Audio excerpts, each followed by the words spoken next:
खबर गाजीपुर से, जहां भारतीय जनता पार्टी के नगर पालिका परिषद गाजीपुर के अध्यक्ष पद के उम्मीदवार सरिता अग्रवाल के समर्थन में मिश्र बाजार में नुक्कड़ सभा का आयोजन किया गया। वक्ताओं ने इस नुक्कड़ सभा के माध्यम से अध्यक्ष पद के लिए सरिता अग्रवाल को कमल पर मुहर लगाकर भारी मतों से जिताने के लिए अपील किया। भाजपा प्रत्याशी सरिता अग्रवाल ने सभी स्थानीय जनता से सहयोग और समर्थन देने के लिए अपील किया और कहा कि यदि आपका आशीर्वाद मिला तो शहर की जरूरतों को पूरा करते हुए इस शहर को स्वस्थ, सुंदर और विकसित करने का काम करूंगा। वहीं पूर्व मंत्री विजय मिश्रा ने सरिता अग्रवाल को जिताने की अपील करते हुए कहा कि जो कार्रवाई अपराध और अपराधियों पर हो रही है उसका सबसे ज्यादा विरोध सपा द्वारा किया जा रहा है। इसका यह प्रमाण है कि जो कार्रवाई अपराध और अपराधियों के ऊपर हो रही है उसका विरोध सबसे ज्यादा समाजवादी पार्टी द्वारा किया जा रहा है। यह प्रमाण है उनका अपराध और अपराधियों के प्रति उनका प्रेम दिखाता है।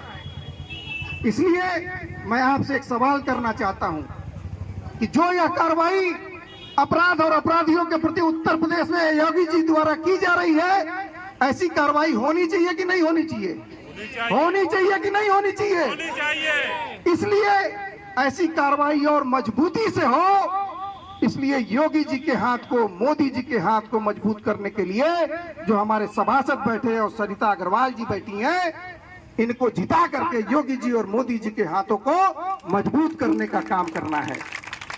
जिससे गाजीपुर के एमएलसी विशाल सिंह चंचल ने भाजपा प्रत्याशी सरिता अग्रवाल को जिताने की अपील करते हुए कहा, लग रहा है कि 28 तारीख को एक जनसभा में मैं कह रहा था, आपने ऐसा सांसद चुन लिया जो पोटली खोल के ये नहीं देखते हैं कि किस केकर लगन है, केकर बियाही देखे ना कब हमारा डेट पड़ल है, कब कचहरी जाएंगे, वकील, ये कार्यकर्ता से बात नहीं करेंगे, वकील से बात करेंगे, हाई कोर्ट, सुप्रीम कोर्ट। देखिए उस दिन की मेरी कही हुई बात 29 तारीख को आप निर्णय आ गया। पूरे 4 साल के कार्यकाल में अगर एक भी चीजें वो बता दें, जो प्रधानमंत्री सड़क योजना होती है वो आदरणीय प्रधानमंत्री जी की योजनाएं हैं, उनका बेचारे घूम घूम के उद्घाटन करते थे और गुणगान मोदी जी का तो नहीं कर पाते थे। ये कहते थे मैंने 220 किलोमीटर सड़क बना दी, 230 किलोमीटर सड़क बना दी। ये नहीं बताते थे कि वो मोदी जी की कृपा से ये सड़कें बन रही हैं उत्तर प्रदेश सरकार की योजना से। और 2022 में दोस्तों हमारी बहन यहाँ से लड़ी, अगर मुझे लगता है कि कुछ कमी रह गई होगी, नहीं तो आज वो उत्तर प्रदेश सरकार में शायद कैबिनेट मिनिस्टर होती।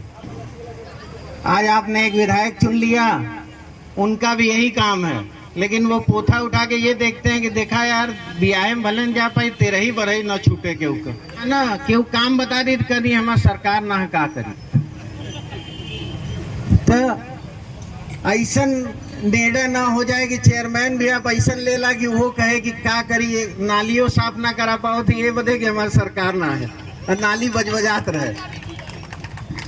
तो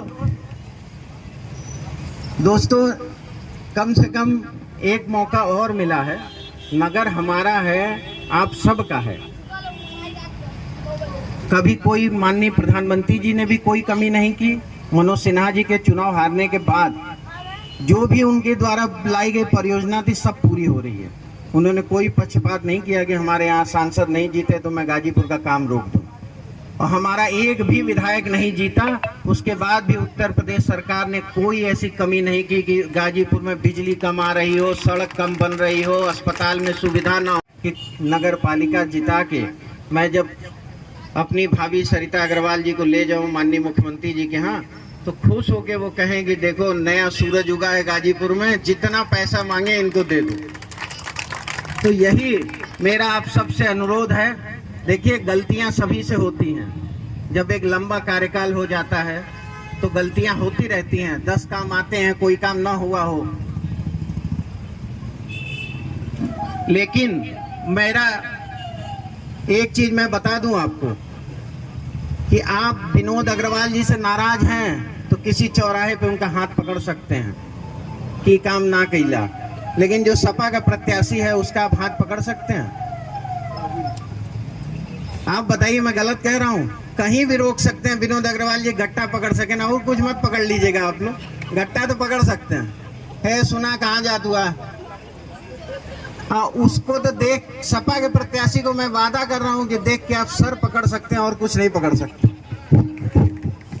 तो ये जो आज गैंग घूम रही है समाजवादी पार्टी की, सब एक साथ नहीं घूम रहे हैं, सब अलग अलग घूम रहे हैं। तमंचा वाले अलग घूम रहे हैं, सब अलग अलग घूम रहे हैं कि एक संगे देखा जाए, वहाँ कह लिए तो नगर वाले चिड़ दिए, देखा 25 साल से हुए यहू बार गड़बड़ा दिए। तो सब अलग अलग बहरूपिये घूम रहे हैं, तो इनके बहकाव में मत आइएगा।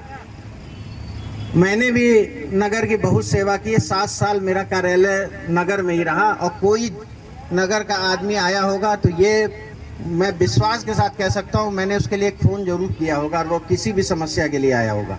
तो इस चुनाव में मेरे कार्यकाल को 7 साल के आप जोड़ लीजिएगा और मेरी भाभी को इस बार रिकॉर्ड मतों से जिताइए।